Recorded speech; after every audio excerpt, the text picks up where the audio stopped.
Show. Aí para onde que vai depois esse arquivo que eu gravei?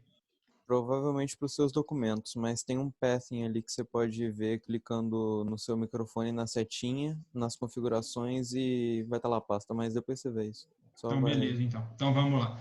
Gente, ó, a gente está na baixa, a gente falou do processo de feudalização da Europa Ocidental, que é a alta Idade Média, o auge da Idade Média é o feudalismo, a feudalização da Europa Ocidental. Vamos lá naquele gráfico de novo que eu falei nas aulas passadas. Aqui no auge do feudalismo, aqui, a gente tem a ruralização da Europa Ocidental e, com isso, a gente tem um comércio muito baixo. A gente tem que lembrar, de novo, das invasões bárbaras germânicas. Ocorreu aquele êxodo urbano. O povo saiu das cidades e foi morar no campo. Foi morar junto ao senhor feudal. Por que aconteceu isso? As cidades estavam muito, como a gente pode dizer, as cidades não estavam seguras. Então, ocorreu esse êxodo urbano. Então, em um processo de feudalização, de ruralização da Europa Ocidental, os feudos eram autossuficientes. A gente discutiu isso na aula passada.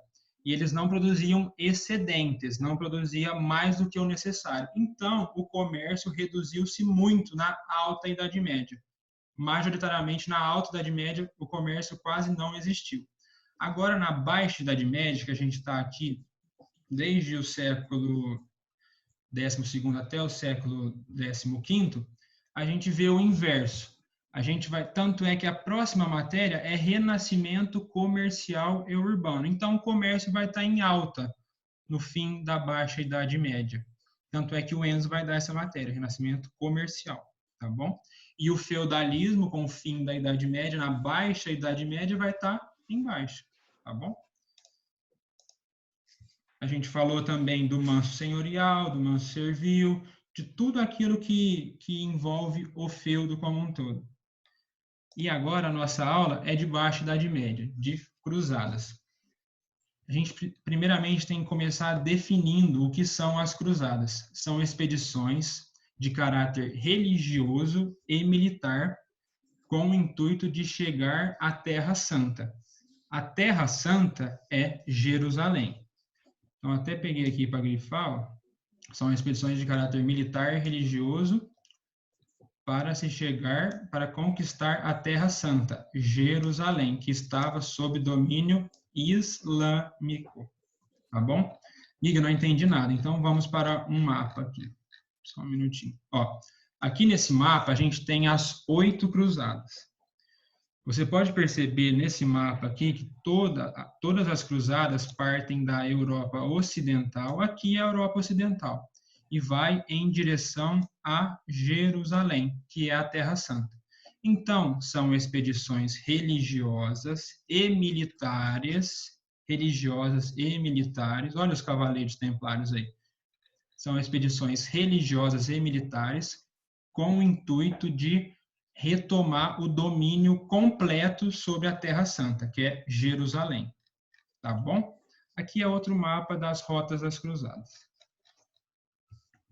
Deu para entender, gente, esse comecinho? Alguém fala alguma coisa? Estão me ouvindo? Tudo certinho, sim. Deu para entender. Pelo menos eu consegui entender. Entendi tudo, Giga. Boa. Então, são expedições de caráter militar e religioso para reconquistar definitivamente, essa palavra é importante, reconquistar definitivamente a Terra Santa. E elas são convocadas primeiramente pelo Papa Urbano II em 1095, tá bom? A primeira cruzada é em 1096 e a última cruzada, a última cruzada é em 1270. São inúmeras cruzadas, mas a gente estuda 8 cruzadas que caem no vestibular, tá bom? Aí você pensa assim, Giga, mas como que esse povo, esse servo, esse senhor feudal, esse cavaleiro templário, quais são os fatores motivadores para eles saírem da Europa, sair de dentro daquele feudo e ir em busca de reconquistar a Terra Santa?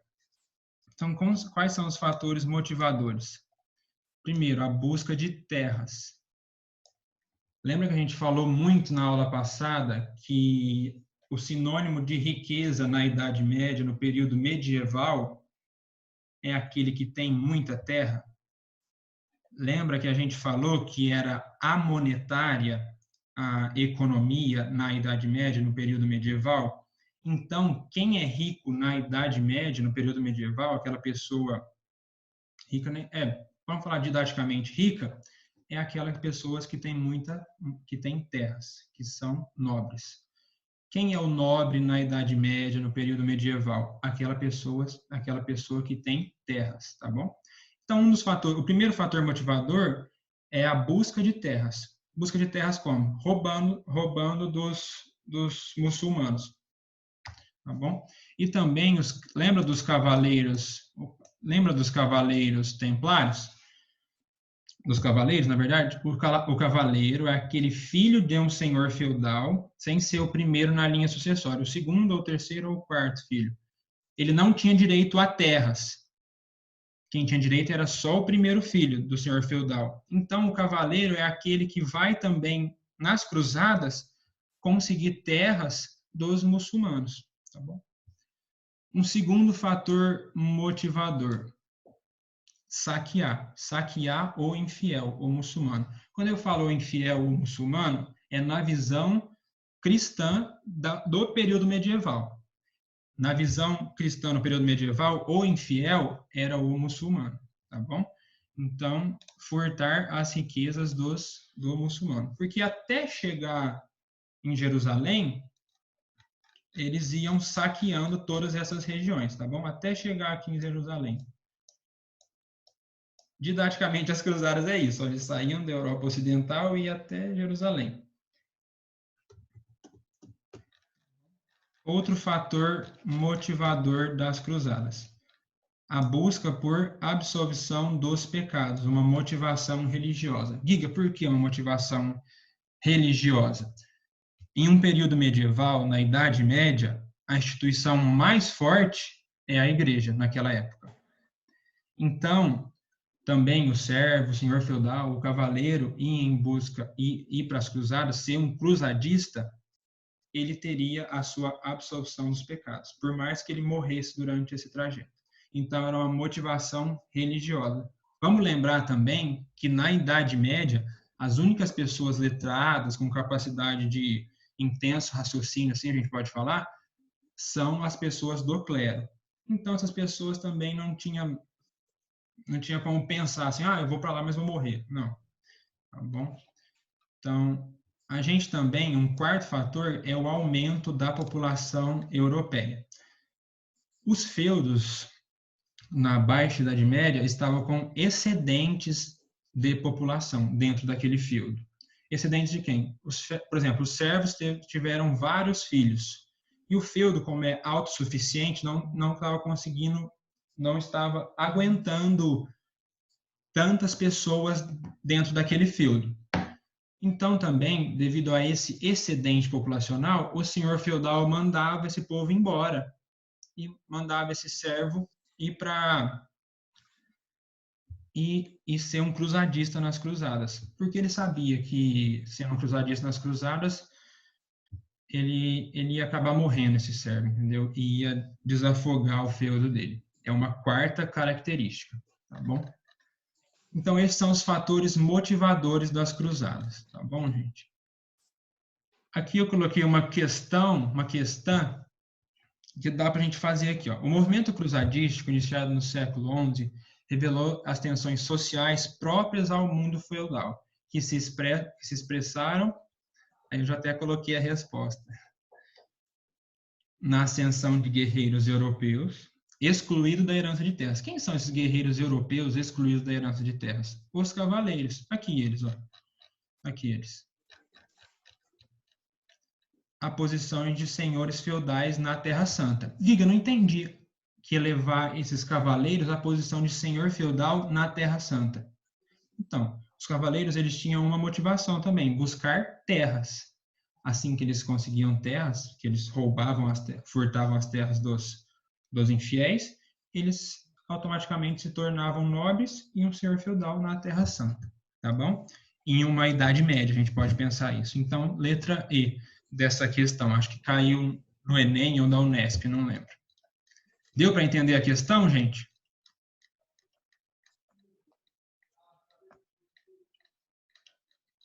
Alguém fala alguma coisa? Acredito que sim, pelo menos eu entendi. Entendeu, Luiz? Que bom. Gente, agora a gente vai focar nas 8 cruzadas que caem no vestibular. Primeiramente, quem convocava essas cruzadas? Eram expedições religiosas, então o Papa convocava as cruzadas, e militares. E quem comandavam essas cruzadas? Os nobres. A gente viu que no período medieval, quem mandava no quesito da caça, que ia para o campo caçar, esse caráter militar, eram os nobres, eram os cavaleiros, no caso. Tá bom? Então, quem convocavam as cruzadas era a entidade papal e quem comandavam eram os nobres. Tá bom? O Papa Urbano II convoca a primeira cruzada. E a gente tem que focar principalmente que é a reconquista definitiva da Terra Santa. Giga, já esqueci. O que é a Terra Santa? É Jerusalém, aqui, ó. Tá bom?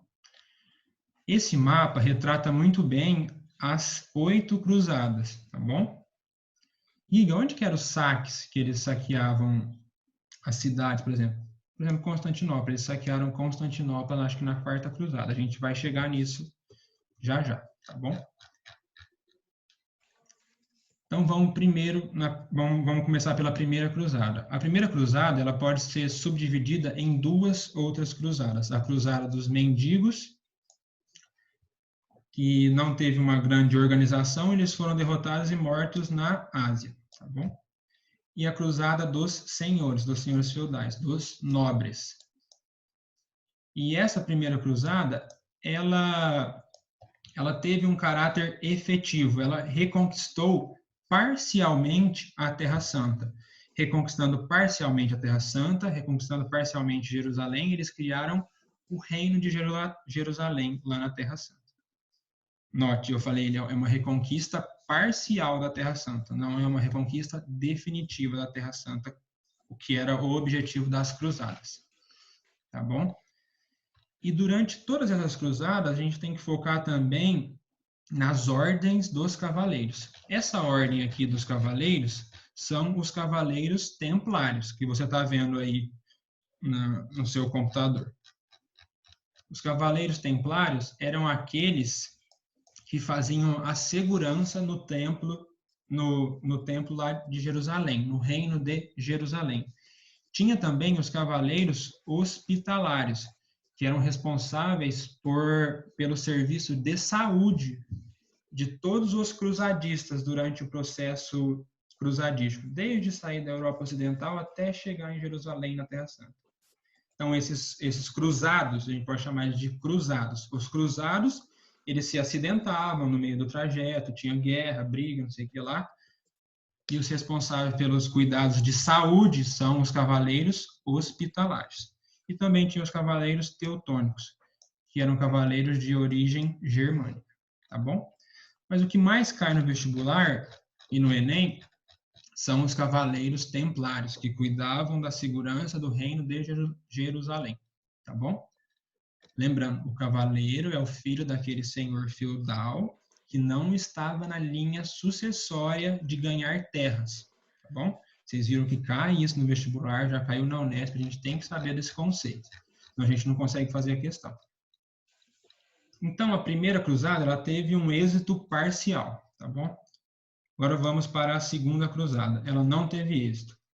A terceira cruzada é a cruzada dos reis, que também não teve êxito. E quando você fala que não teve êxito, o êxito é reconquistar totalmente a Terra Santa, tá bom, gente? Mas a terceira cruzada, ela consegue o direito de peregrinação dos cristãos até Jerusalém. Então, por mais que não reconquistou a Terra Santa, a terceira cruzada, os cristãos poderiam ir até Jerusalém. Fato esse que não era possível antes das cruzadas, tá bom? Que estava sob domínio islâmico e ficou sob domínio islâmico. Tá bom? A Quarta Cruzada. A Quarta Cruzada, ela é majoritariamente financiada por comerciantes de Veneza, por exemplo. Eles usaram a Quarta Cruzada não com o intuito de reconquistar a Terra Santa, eles usaram a Quarta Cruzada no intuito de furtar Constantinopla. E você fala assim, nossa, furtar Constantinopla não acabou o Império lá. Constantinopla é a sede do Império Romano do Oriente. Volta lá no mapa, Gui, para me mostrar isso. Sim, ó, a Quarta Cruzada aqui, Quarta Cruzada. Eles chegaram até Constantinopla e furtaram Constantinopla. A gente tem que pensar que as cruzadas saquearam Constantinopla, roubaram tudo lá, didaticamente. A gente tem que pensar que as cruzadas são expedições religiosas e militares com o intuito de recuperar a Terra Santa, que são comandadas pelo Papa, pela Igreja Católica Apostólica Romana, tá bom? Em Constantinopla é a igreja cristã ortodoxa grega, então é aquela dissidência das igrejas. E nesse ínterim, na visão dos papas, na visão do Papa Urbano II, por exemplo, Constantinopla não era fiel ao Papa, porque após a divisão eles tinham outro cardeal lá no poder. Então é uma das justificativas para saquear Constantinopla. A Quinta Cruzada é a Cruzada das Crianças. Até agora, todas as cruzadas não tiveram um êxito, a gente pode falar assim, por causa da ganância, da cobiça de todos os cruzadistas de roubar a terra, de saquear Constantinopla, de saquear os muçulmanos. Então, eles tiveram a brilhante ideia de convocar a Quinta Cruzada, a Cruzada das Crianças. Criança não tem ganância, não tem cobiça. Eles pensaram assim. Juntaram mais ou menos 30 mil crianças, mas não deu certo, claro, né, gente? Essas crianças ou morreram no movimento cruzadista ou se tornaram escravas escravas dos muçulmanos, tá bom? Então, a Quinta Cruzada não teve êxito também. O que aconteceu muito rápido, assim, igual você está falando? Não, a gente viu que as cruzadas foram 200 anos de cruzadas, tá bom? E as 8 mais importantes a gente está falando aqui. E a Sexta Cruzada e a Sétima e a Oitava também não teve êxito. Porra, Giga, então nenhuma cruzada teve êxito total? Não, nenhuma cruzada teve êxito de reconquistar definitivamente a Terra Santa. Então, como que isso cai no vestibular? Isso cai no vestibular no Enem falando das consequências das cruzadas. É isso que cai. Primeiramente, a gente tem que pensar nesse fracasso militar, que eu já falei até agora, que eles não conquistaram definitivamente a Terra Santa, não conquistaram definitivamente Jerusalém, mas é isso que cai no vestibular. A minha aula toda se resume a isso aqui, ó. É a reabertura do mar Mediterrâneo à navegação e comércio na Europa. Giga, não entendi nada. Por que reabriu o mar Mediterrâneo para navegação? Por que retomou o comércio na Europa? Ó, vamos voltar ao mapa que fica mais fácil eu explicar isso para vocês. A gente pode ver que em 200 anos de cruzadas, esse povo cruzadista até chegar aqui até chegar em Jerusalém, eles usaram tanto passagens terrestres quanto aquáticas. E a gente pode perceber que, por mais que não pareça, isso reativou o comércio na Europa Ocidental, na Europa como um todo, na verdade. A gente tem que pensar que a gente está no período medieval, daquelas invasões bárbaras germânicas, que o comércio não estava acontecendo. Então, as cruzadas conseguiram reativar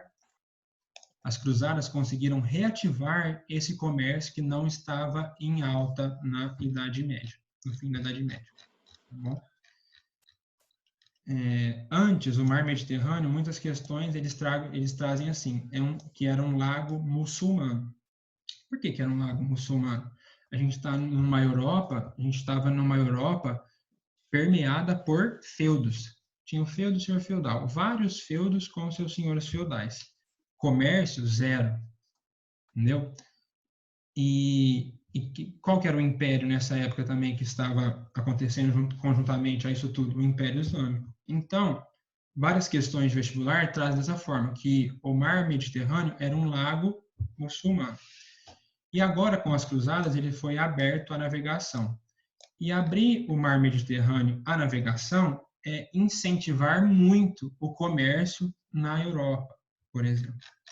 Giga, não entendi. Eu não sei onde fica o mar Mediterrâneo. Ó, o mar Mediterrâneo fica aqui, gente.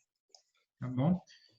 E as cruzadas possibilitaram a reabertura desse mar Mediterrâneo. Quando um professor fala reabertura, quando o vestibular, o Enem fala em reabertura do mar Mediterrâneo, é a retomada do comércio na Europa, a retomada do comércio aqui nesse mapa que eu estou te mostrando. É a retomada do comércio que pode cair no vestibular como renascimento comercial. Assim como as cidades, assim como o comércio renasceu, as cidades também renasceram. Por isso que a próxima matéria agora é renascimento comercial, retomada do comércio e urbano. É o ressurgimento das cidades. Principalmente também por causa das feiras medievais.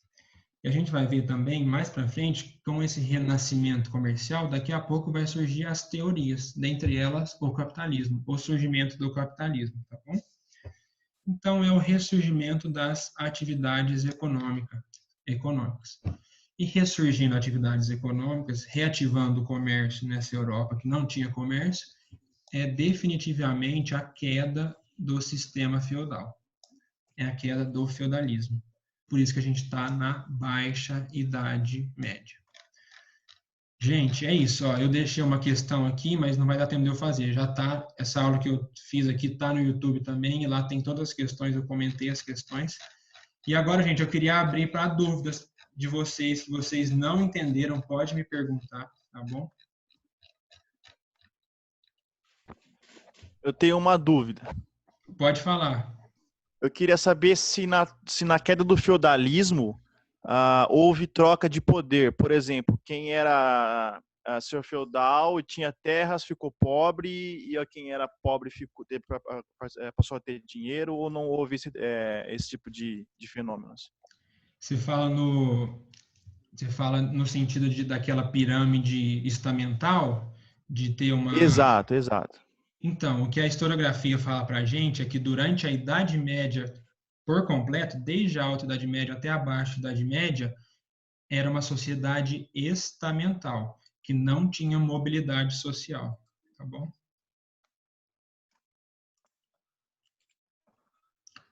Deu para Depois disso passou a ter. Oi? Depois disso passou a ter. Sim, sim, mas... Depois da queda do...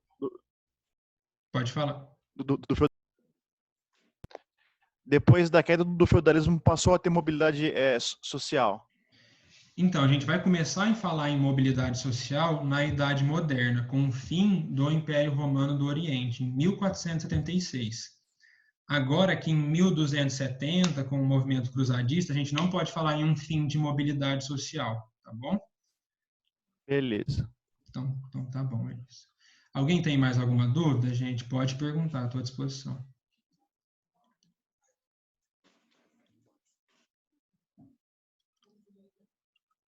Deu para entender tudo? Sim. Sim. Gente, ó, na aula, eu coloquei a aula no YouTube também, lá no canal. Lá tem os 2 exercícios, eu resolvo os 2 exercícios lá. E tá toda a aula lá também, para quem quiser revisar esse assunto, que é um assunto muito importante, tá bom? Enzão, então pode tomar conta aí, cara. Obrigado, Guigão.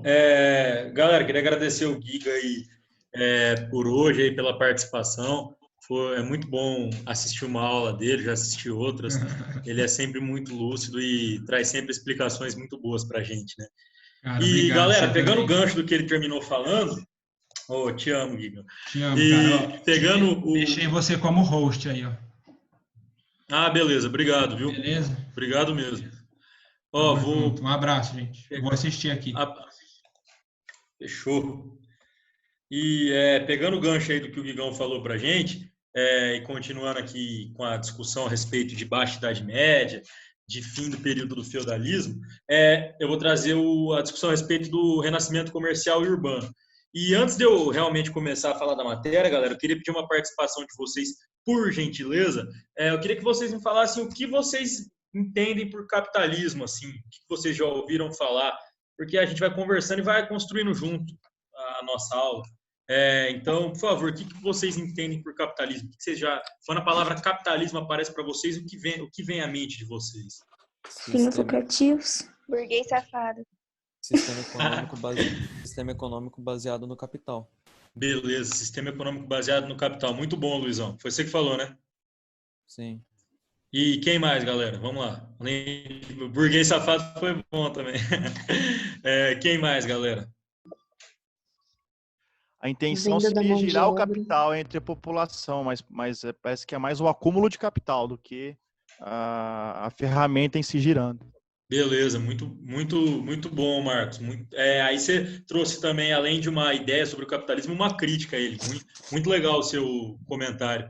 Vamos lá, galera. Quem mais? Muito legal mesmo. Desigualdade social, porque o dinheiro está na mão de poucos. Desigualdade social, a gente pode falar que a desigualdade realmente é um traço marcante do capitalismo. Muito bom o comentário. O quê? Professor, na verdade, o capitalismo, ele é um sistema econômico que é baseado no capital, e esse capital ele é o principal responsável por controlar as relações que a gente tem entre os membros da nossa sociedade. E assim, por causa dessa característica onde o principal dele é o dinheiro, isso faz com que pessoas que não tenham dinheiro, consequentemente, tenham relações ruins com as pessoas que tenham mais dinheiro, e as pessoas que têm mais dinheiro, consequentemente, tenham relações ruins com as pessoas que não têm dinheiro, não no sentido de não se relacionarem bem com ela pessoalmente, mas sim no sentido de oportunidades e tudo mais, onde elas não conseguem viver em um mundo. Beleza, Luizão, muito obrigado, muito bom o seu comentário. Aí você trouxe também um pouco da ideologia marxista para a gente, né? Galera, história não dá para estudar sem ideologia, não tem como dissociar o desenvolvimento do pensamento social, econômico da história. Então, o Luiz trouxe trouxe à luz essa relação exploratória que a gente tem no capitalismo, né? De acordo com Marx, né? Lógico, essa relação exploratória que o Marx pontua bastante no capitalismo, de haver realmente uma luta de classes, de haver dominantes e dominados, exploradores e explorados. Muito legal, Luizão, isso que você trouxe. E, galera, hoje a gente vai ver realmente o surgimento do tão falado capitalismo. Hoje a gente vai ver quando ele começa ali como um bebezinho, dar seus primeiros choros e dar os seus primeiros gritinhos, né? E, querendo ou não, galera, o capitalismo tem falhas, querendo ou não, o capitalismo tem muitos acertos. Querendo ou não, o capitalismo trouxe muitas benesses para a humanidade. Querendo ou não, o capitalismo muitas vezes deixa a desejar. E a gente saber apontar os benefícios e os malefícios do capitalismo, a gente saber enxergar onde ele acerta, onde ele erra, é muito necessário, galera. E não só para acertar exercício de história, para fazer redação, para acertar exercício de geografia e para entender melhor o mundo que nos cerca, para entender melhor a política, para entender melhor o futebol, para entender melhor tudo. Então, você concordando ou discordando do capitalismo, sendo a favor desse modelo econômico ou contrário a ele, entender o surgimento dele sem dúvidas nenhuma fundamental. Eu estou vendo aí que o pessoal tem um conhecimento prévio muito legal sobre o capitalismo, tem um conhecimento de críticas ao capitalismo também muito legal, tem um conhecimento a respeito do que o capitalismo tem de bom também muito legal. Então, eu estou vendo que hoje estou falando com o pessoal que está antenado aí no que acontece no capitalismo. Vamos lá, a gente vai começar falando um pouco a respeito de agora vamos lá para a Idade Medieval, vamos voltar para o feudalismo. A gente pegou o Guigão falando a respeito da Baixa Idade Média, né? Na Baixa Idade Média, a gente pode notar que houve um período, principalmente ali no finalzinho do século X, denominado Paz Medieval. O que foi esse período da Paz Medieval, galera? Esse período da paz medieval foi um relativo período de paz, assim, de menor frequência de guerras, lembrando que a sociedade feudal ela era muito voltada para a guerra. O que tornava uma pessoa nobre não era o fato dela possuir terras, mas sim peraí, já está focando a primeira dúvida nossa. Já leio. O que tornava uma pessoa nobre na sociedade feudal, vou disponibilizar depois, Filipão, no YouTube. O que tornava uma pessoa nobre na sociedade feudal não era o fato dela possuir terras, mas sim o fato dela estar atrelada à guerra, estar atrelada à liderança dos movimentos de guerra. E a gente viu que na sociedade feudal a guerra era muito marcante, era muito presente. Dessa forma, foi uma coisa um pouco extraordinária no final do século X, esse período denominado paz medieval. Foi uma coisa assim um pouco diferente do que vinha acontecendo na Europa, esse período no final do século X, denominado paz medieval. E o que esse período de paz medieval propiciou? O que ele causou? Esse período de paz medieval, galera, ele fez com que as pessoas pudessem realmente focar mais no trabalho, fez com que as pessoas pudessem realmente focar mais nos seus afazeres, ao invés da guerra. Fez com que as pessoas conseguissem também desenvolver novas técnicas, como, por exemplo, o arado de ferro. O arado de ferro ele vai trazer um avanço muito grande para a agricultura medieval, vai trazer uma produtividade muito maior. O sistema de rotação de culturas também foi desenvolvido nessa época. Muito legal a gente pontuar isso, porque o sistema de rotação de culturas, pô, é uma coisa que a gente usa até hoje, né, galera? Muitos agricultores, inclusive de latifúndios, implementam a rotação de cultura para aumentar a produtividade da terra, para aumentar a fertilidade dela. Então, galera, o que eu precisava que vocês guardassem a respeito desse período de paz medieval? Foi um período em que a Europa teve poucos conflitos internos, conseguiu diminuir a ameaça que vinha do norte dos vikings, que vinha ali da Península Ibérica dos muçulmanos, e conseguiu diminuir também a ameaça que vinha ali dos húngaros, né, do leste. Então, esse período de paz medieval, galera, é um período em que, no final do século X, guardem isso, por favor, no final do século X, a Europa experimenta um período de poucas guerras, uma relativa paz, e com isso eles conseguem desenvolver novas técnicas. Agora, pensa comigo, galera, está desenvolvendo novas técnicas agrícolas, o que está acontecendo? Menos gente está passando fome. Se menos gente está passando fome, o que vai acontecer? Vai aumentar a população. Isso, inclusive, vai ser uma das causas das tão famosas cruzadas que o Guigão trabalhou hoje com vocês. Inclusive, ele apontou essa como sendo uma das causas, né? Na aula muito bem dada por ele sobre cruzadas. Então, a gente pode ver aqui, galera, que a gente tem um relativo período de paz, um aumento nas técnicas de cultivo e de agricultura, e com esse aumento nas técnicas, a gente tem um aumento na produção de comida, e esse aumento na produção de comida vai gerar um aumento populacional. Então, vocês percebem como uma coisa vai gerando a outra, e como esse aumento populacional na Europa medieval não surge do nada? É um processo. Calma aí que chegou mais uma pergunta aqui no nosso chat, maravilhoso. Quem nos fala? O Guigão falando que também vai colocar. Então, galera, dá para perceber que a gente tem, primeiro, um período de relativa estabilidade política, depois um aumento no número de técnicas e de formas de agricultura, e posteriormente a isso, um aumento na produção de comida, e esse aumento na produção de comida leva a um aumento populacional. Dá para perceber isso, galera? Foi claro com relação a isso? Sim. Beleza, então. Então, tá claro isso, né? Então, a gente tem uma relativa paz no século X, ali no finalzinho do século X, e isso vai conseguir gerar um aumento populacional. Agora, o que esse aumento populacional vai trazer? Esse aumento populacional, ele vai trazer uma superlotação dos feudos, galera. Os feudos, eles não conseguiam abrigar o tanto de gente que estava começando a viver, que estava começando a ocupá-los. O que vai acontecer? A gente vai ter, de fato, um excedente populacional nos feudos. Imagina uma bacia enchendo, galera. Essa bacia vai enchendo, vai enchendo, vai enchendo. Na hora que chegar a água até a boca, o que vai começar a acontecer? A água vai transbordar, certo? Então, imagina que a população dentro dos feudos estava crescendo por conta dessas novas técnicas agrícolas, por conta desse desenvolvimento de arado, rotação de cultura. Então, a população crescendo. O que vai acontecer uma hora? A população vai começar a transbordar para fora dos feudos. Os senhores feudais, eles vão começar a expulsar o excedente populacional de dentro dos seus feudos. Beleza, galera? Então, os senhores feudais, eles vão começar a vai obrigar essas pessoas a irem para fora. E o que essas pessoas que são expulsas começam a fazer? De duas, uma, né? Ou elas vão optar pelo banditismo social. O banditismo social, galera, é um conceito. O que significa a pessoa praticar o banditismo social? É quando as condições sociais às quais ela está submetida, de certa forma, coercionam, assim, de certa forma, impulsionam ela ao banditismo, à prática de roubo. É quando realmente ela precisa roubar para viver, roubar para comer, sabe? Então, o banditismo social, galera, é um conceito que marca justamente isso, de a gente ter as pessoas indo para as práticas ilícitas muito por conta, assim, das condições sociais às quais elas estão inseridas, né? Então, quando o jeito que a pessoa vive é o que faz, o jeito não, né? As condições em que ela vive muitas vezes fazem ela roubar, praticar o banditismo de fato.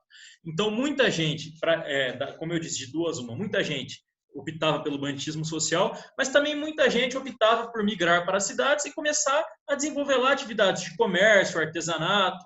Então, a gente começa a ter nas cidades um grande número de pessoas indo para ser comerciante, para ser artesão, para desenvolver essas duas atividades principais. E aonde que essas pessoas que foram expulsas dos feudos e iam para as cidades para desenvolver essas atividades de comércio e artesanato viviam? Elas não iam viver na região central, na melhor região da cidade. Elas viviam nos burgos. O que é burgo? Burgo é uma palavra de origem teutônica, né? Uma palavra de origem alemão.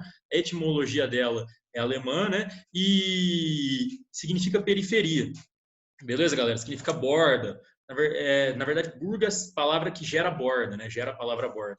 E burgo é a periferia da cidade. Então, as pessoas, elas foram expulsas pelos seus senhores feudais do feudo, porque estava começando a ter muita gente dentro do feudo, estava tendo uma superlotação dentro do feudo, e elas foram para a cidade para procurar uma ocupação na cidade.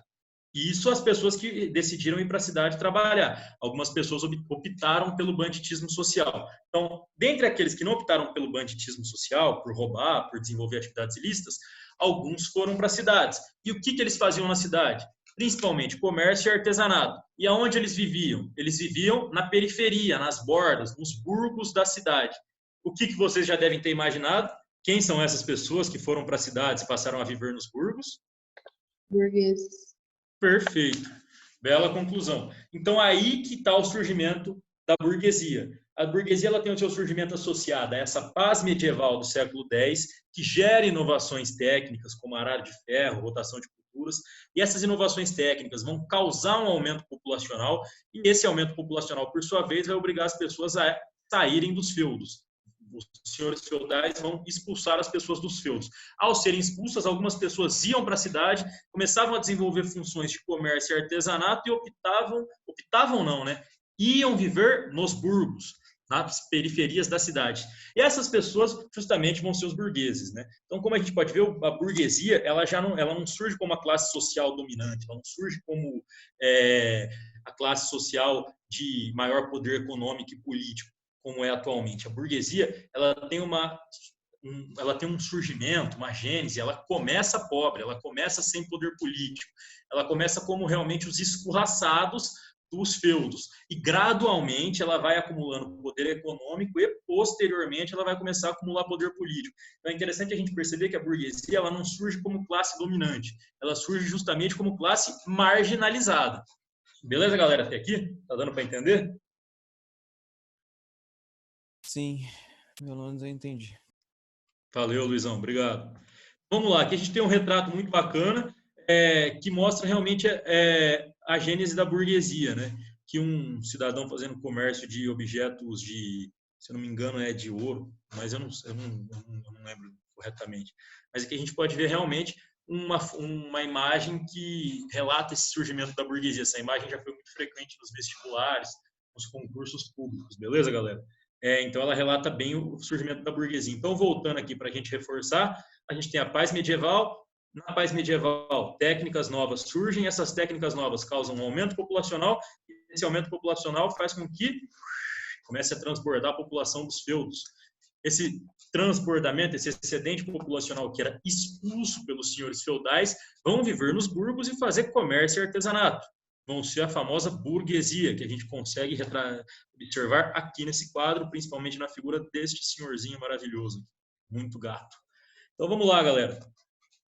Agora vamos de fato para o desenvolvimento comercial urbano. Vocês concordam que com esse movimento das pessoas sendo expulsas dos feudos, indo para as cidades e nas cidades começando a desenvolver atividades de comércio e artesanato, isso está fazendo com que as cidades cresçam? Então, quer dizer, está saindo gente dos feudos, está saindo gente ali das terras senhoriais, aquela população mais agrícola, e está crescendo a população das cidades. Então, as pessoas que estão sendo expulsas dos feudos estão indo para as cidades, beleza?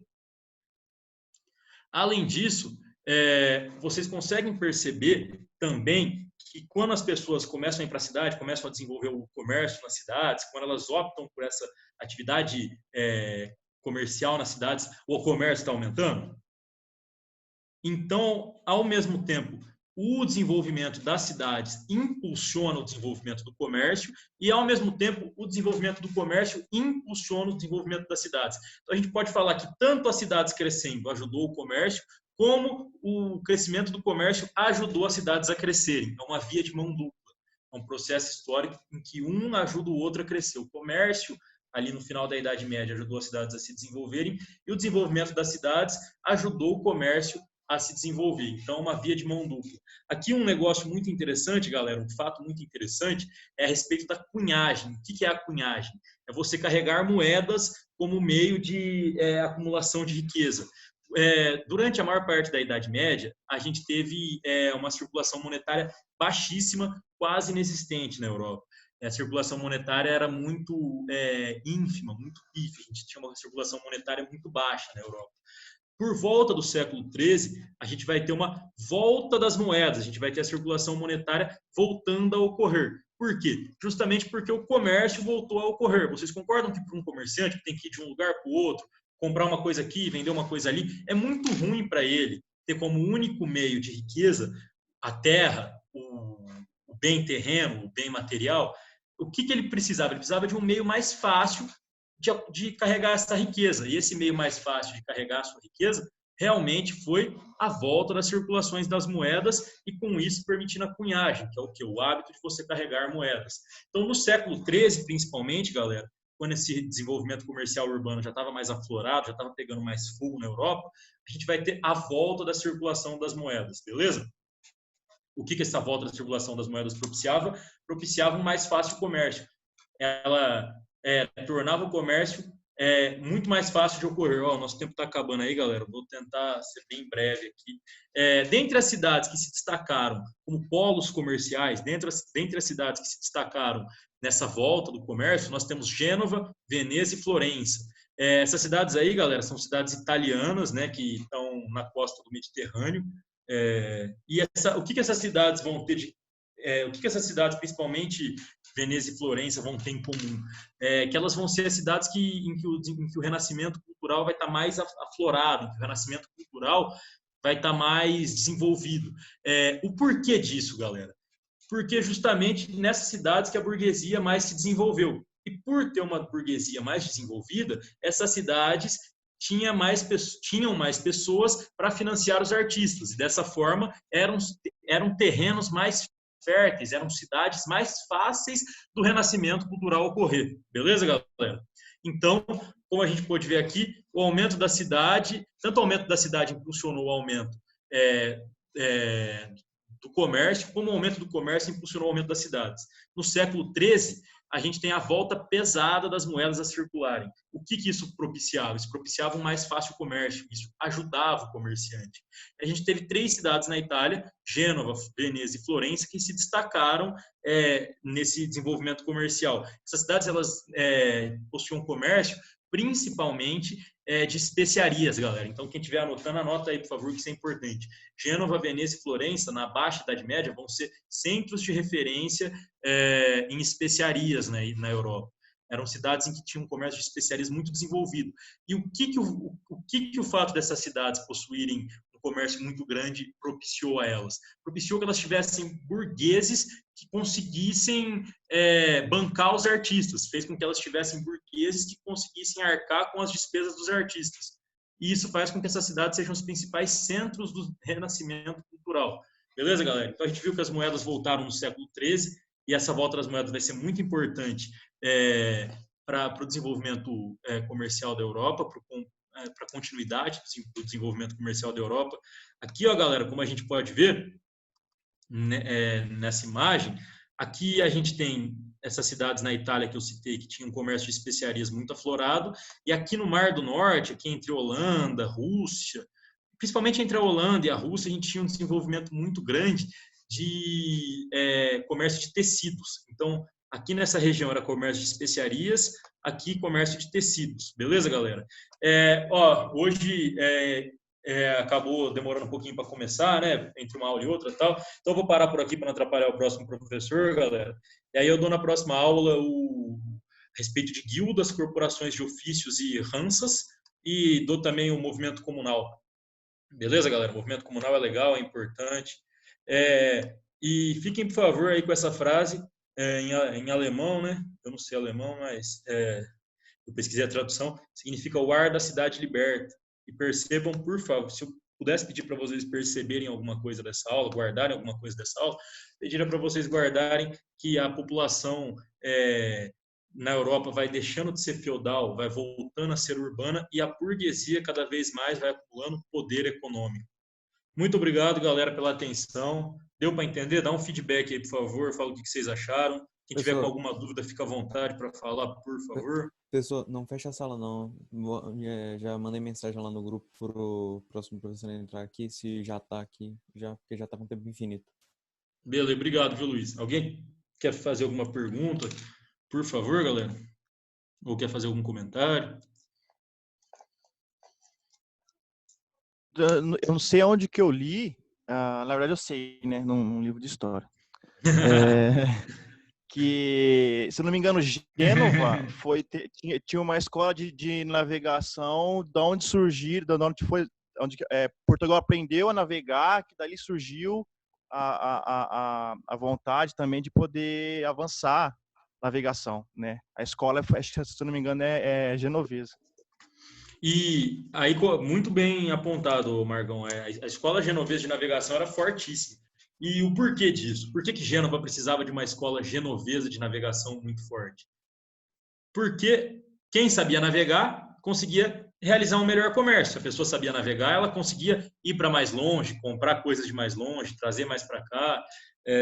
Então, o fato de Gênova ser uma cidade altamente comercial fez com que ela precisasse de uma escola de navegação tão forte como ela tinha. Então, realmente, está muito atrelado esse desenvolvimento da escola de navegação genovesa com o fato de Gênova ser uma cidade altamente comercial. O Colombo, inclusive, era genovesa, o Cristóvão Colombo. É formado na escola de navegação.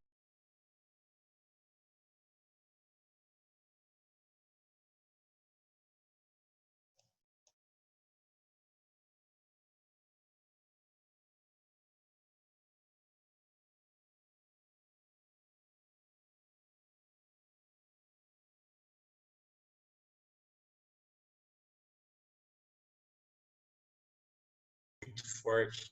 Beleza, Marcão? Muito bem apontado. Beleza. Obrigado. Inclusive, dizem as más línguas que, como você falou da Espanha agora, acho que o verdadeiro descobridor do Brasil foi Vicente Pinzon, né? Foi o cara que realmente veio primeiro, só que não fez muita coisa, só que ele que registrou mesmo o Brasil e tem documento ainda que prova. Isso daí é verdade, Marcão.